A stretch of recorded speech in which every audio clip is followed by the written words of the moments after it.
my name is Goldman. I'm the director and founder of Goldman and Associates. Our firm has a primary focus on family law issues here in Michigan.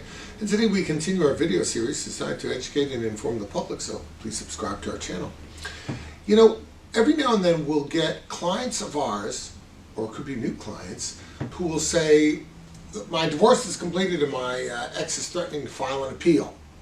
And they're all worried about it. Other side's going to appeal, and even if we win the case, the other side threatens to appeal.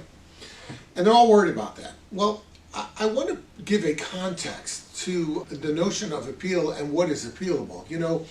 You can't successfully just appeal something because you don't like the decision.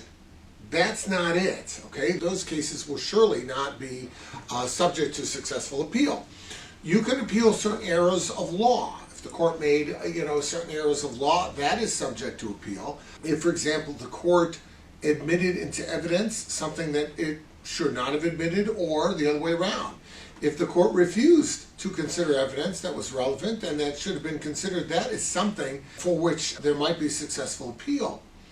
But there are strict requirements regarding what is appeal. Issues have to be preserved. That is to say, the Court of Appeals is not going to give you a new trial and make the decision over there. They're going to review the existing record. And if you want to raise certain issues that were not raised at the lower court level, expect the Court of Appeals to say, we're not passing on that issue, we're not resolving that, we're not answering that because it was never an issue before us. Remember, they appeal things that already happened. So if the issue was never raised, they're not in position to appeal it. They can't say a judge did something wrong regarding an issue which was never actually presented before the lower court. So they're not going to do that. And typically when they do grant an appeal, they may hear the appeal and they could find that there's no basis and that they could deny the appeal. They could, which is called affirming the decision. They could find that while they disagree with the court's finding, they're still affirming the decision.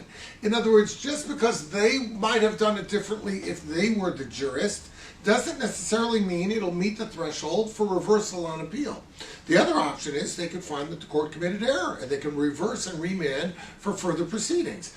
A lot of times, though, you got to understand, if they do that, if they say that this was done in error and this should be redone, so to speak, it should be remanded for continuation, it's likely to go before the same judge.